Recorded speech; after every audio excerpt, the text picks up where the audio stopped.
Isaiah chapter 38. In those days Hezekiah became sick and was at the point of death. The prophet Isaiah, son of Amoz, came to him and said to him, "Thus says the Lord, set your house in order, for you shall die. You shall not recover."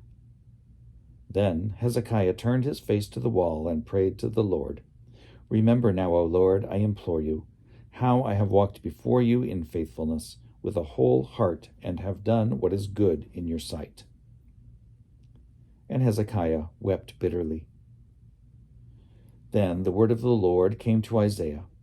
"Go and say to Hezekiah, Thus says the Lord, the God of your ancestor David, I have heard your prayer, I have seen your tears.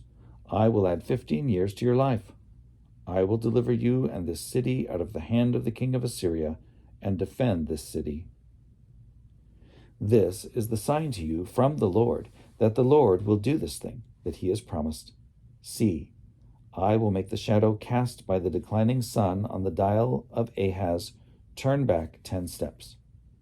So the sun turned back on the dial the 10 steps by which it had declined.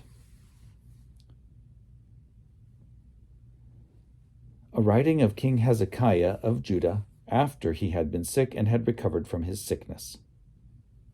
I said, "In the noontide of my days I must depart.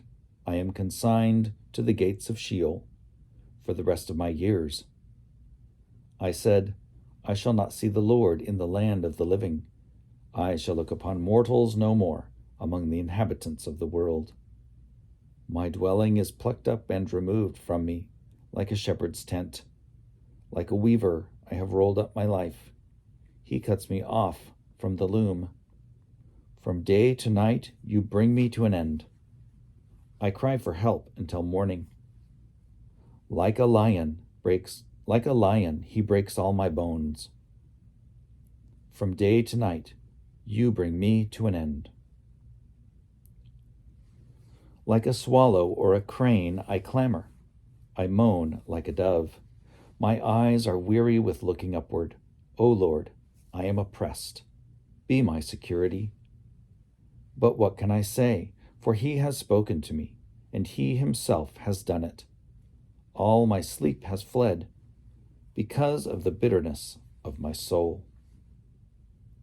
O Lord, by these things people live, and in all these is the life of my spirit.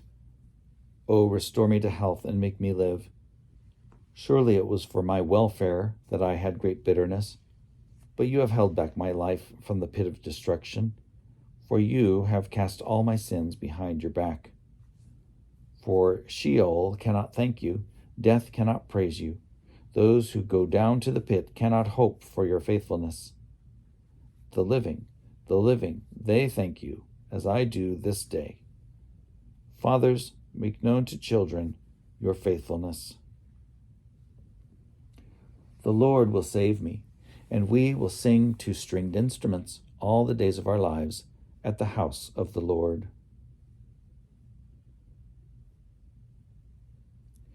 Now Isaiah had said, "Let them take a lump of figs and apply it to the boil so that he may recover." Hezekiah also had said, "What is the sign that I shall go up to the house of the Lord?"